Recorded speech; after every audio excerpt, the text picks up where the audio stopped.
What's going on, guys? Welcome back. Today we have some very good news on the tuner front of NHL 19. We have another tuner released. I guess it's good news depending on who you ask. Some people may like it, some people may not like it. Personally, I love it, and that is the backskating has been tuned in this most previous tuner. Now, they have not said it was extremely tuned by any means. They said it was subtle because it felt like it was a little overpowered. I think what ended up doing it, they seen that esports clip that won that esports game. It's like, you know, maybe we can't have this representing our... Oh, baby, got me. Whew, that was embarrassing. Got me, oh, he's watching it. He liked that one. He's like, check me out, daddy. Oh, yeah. Oh, we got Ovi? That's fine.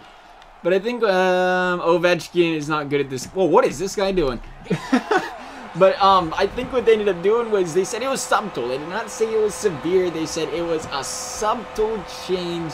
I have not played enough to say I can tell a huge difference in the LT, L2 buttons yet, but obviously you'll be able to tell by the time you guys play, the more you do play.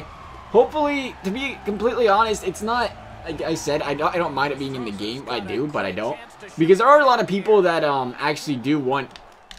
No, are you kidding me? I am so bad at this game. Oh man, this guy's just pulling out all the tricks. I am really getting hate comments in the bottom of this video. But it surprised me by how many people, like, actually... did he poke check that? He did not poke check that, did he? He did! Bold!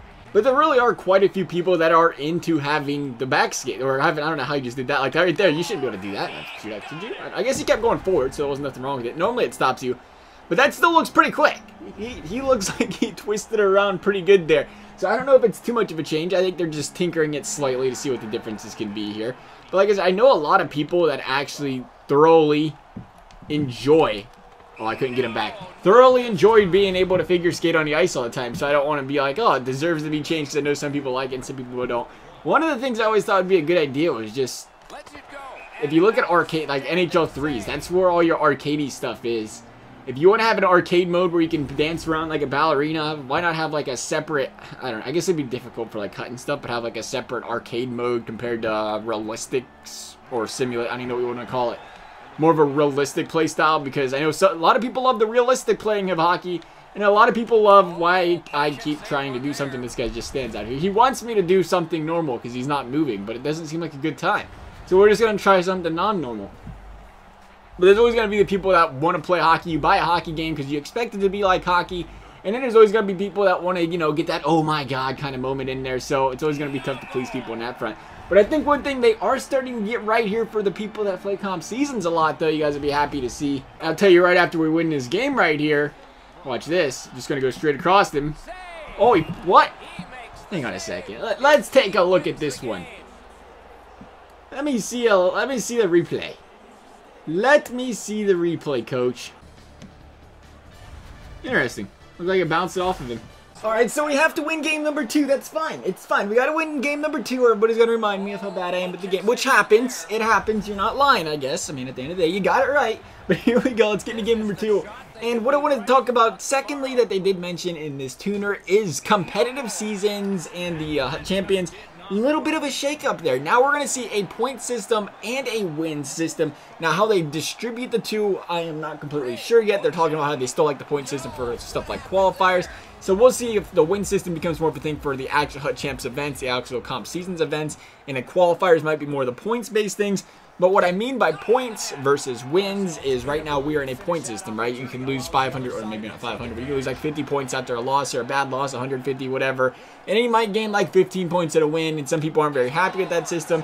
And some people aren't very happy with the fact that you can go out there and, you know, go 3-0 and be in top 100. Somebody else can go like 12-3 and be like 600. So this is supposed to help fix that. Hopefully that's a good thing for a lot of people. That makes a lot of people happy knowing that they can go out there and actually, you know, grind the game and not have to worry about picking up one loss and falling so much.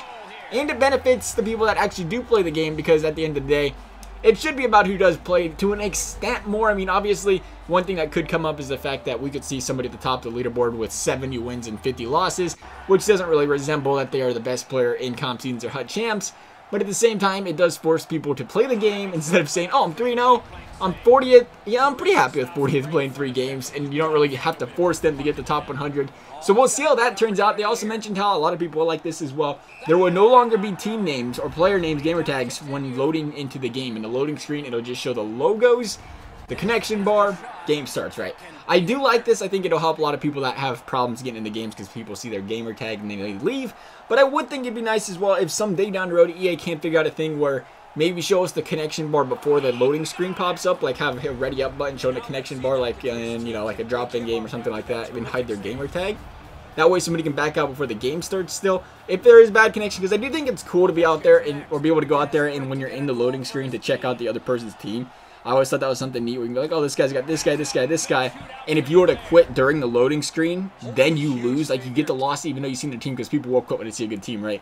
So if you see the team and then you quit, you lose because you already readied up. Because you can't, you know, people use the excuse, well, it's a connection thing. I back out because of the connection. Well, you don't have that excuse if you see the connection. Then you ready up, then the game starts. The second you ready up and you start loading in, give them the loss, they back out. I always thought it'd be a good idea.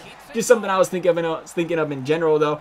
Otherwise, though, guys, let me know what you guys thought about the video. Let me know what you guys thought about the tuner. I hope you guys enjoyed it. Thank you guys for watching. We'll see you next time.